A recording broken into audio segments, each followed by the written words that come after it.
Joined right now by a very familiar friend of the show. Jeremy Shipp is with us, usually talking finances, Jeremy. And today we're going to one of those topics that you've talked with us about a couple times called biohacking. And I was particularly curious. It's good to see you. It's great to see you, Jess. Thanks for having me. Our pleasure, always our pleasure. This biohacking really actually does end up going hand in hand with sort of health and wealth, doesn't it? It sure does. You got to have one to kind of have the other. If you're sluggish and you're not feeling well, you're not doing well physically, it makes it really hard to make intelligent and good financial decisions, and vice versa. Having the money and the resources and a plan in place allows you to then focus more on your health to make a real nice, well-rounded picture for your overall being and state. Was there a point in time, Jeremy, where this became pretty apparent for you and you made this decision to go on this biohacking track? And then, of course, those connections were made between that career and between those personal decisions? Absolutely. I think I've always been interested in efficiency.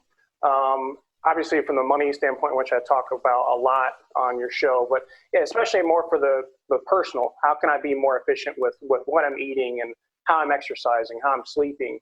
And it was about 5 years ago when let's say my body image was a little out of whack.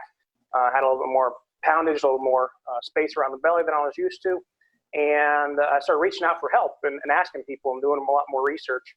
And through a change in my diet, I was able to lose about 20 pounds in 30 days while working out less. So that was really my first foray into the world of kind of biohacking, which really means just controlling your environment around you as far as what you're exposed to and what you're eating and putting in your body to have as much control over your biology as possible. So that was really the moment that it really hit home and struck me like a lightning bolt. Well, it's interesting. Let's count awareness as tip number one, but you're going to share a couple of other tips with us that really have worked well for you. Absolutely. The thing that is number one is to focus on our gut health. Now, that may sound a little weird. A lot of people don't think about having healthy guts. But in all the research and the studies that I've done, a lot of people call it our second brain. And if you think about it, it's one of the most important processes and systems in our body, because if you don't have a healthy gut, you cannot absorb all the nutrients, the vitamins, the minerals, everything that you take in. And getting a handle on what your gut is doing and how healthy it is important. You can use home food sensitivity tests. I've used a test myself called Biome. If you really want to get into the weeds, you can go and access with a functional medicine doctor to see how your gut is functioning. And what I found with myself, with most people, main thing one to stay away from is gluten, and then the other one is artificial sweeteners. So what I found is that gluten, the enzyme in wheat, as it goes through your digestive tract, can actually create micro tears in your gut lining. You get what's known as leaky gut, and things get into your system that shouldn't be there, cause a lot of different issues. And as far as sweeteners, the artificial ones like the corn syrup that we find in a lot of things, the aspartame we find in a lot of foods, getting those out, replacing them with better alternatives like stevia, monk fruit, erythritol, that'll go a long way to kind of getting your gut in line, which will allow the whole rest of your system to blossom. Right. So getting that gut health, as you said, in line, and then that can be a journey in and of itself, really for a lifetime, but even just beginning to peel the layers away at that, you can see a big difference. That's a great tip. It's a place to start. It's a great foundation. And it's pretty easy to tell if you have good or bad gut health based on how you feel. If you have a lot of bloating, gas, indigestion, upset stomach, that's probably a tip to where start looking at what you're ingesting, what you're eating, and that'll maybe get you started on the right foot.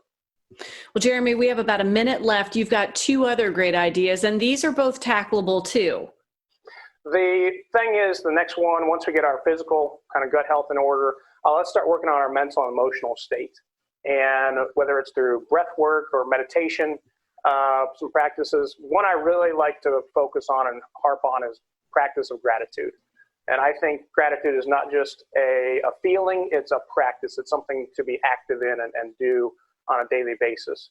So actually, myself, it's pretty easy to pick up what's known as a 5-minute journal. They call this the journal for people who don't journal. And every morning I wake up and write down 3 things that I'm grateful for. That allows me to open the day on a positive note, and then I can track down what were 3 great things that happened during the day. Provides a good opening and closing to the day from start to finish. So that would be the one, and you mentioned the other one is sleep. So hacking our sleep. A lot of people say, how can I sleep better and longer? I like to say, how can I sleep better and less? I'm looking to sleep as little time as possible so I can live my life more, right? Mm-hmm. So I can be more efficient. And the easiest thing to do, the low-hanging fruit, is look at the light that we're looking at before the end of the day. One of the worst things you can do for your sleep is to look at your phone or your tablet right before you go to bed. All that blue light comes into our eyes, tells our brain that it's daylight out and that we should be awake. So get away from those, turn down your lights, use some amber lights, some red lights. You can also pick up a pair of orange biohacker glasses at night. I put these on pretty much at 9 o'clock every night. Allows my brain to go to sleep. So hitting the pillow right into that sleep, it's going to go a long way to making you efficient in recovery all along the way, which I guess is what we're all trying to do here and being healthy. That's right. Trying to work to get it to be the most well-oiled machine that we can through these biohacks really helps. Great ideas. Thanks, Jeremy. Absolutely. Thanks for having me, Jess. Appreciate it. It's a combo of health and wealth, and we'll share a little bit more information on our website so you can connect with Jeremy, wtvr.com/VTM.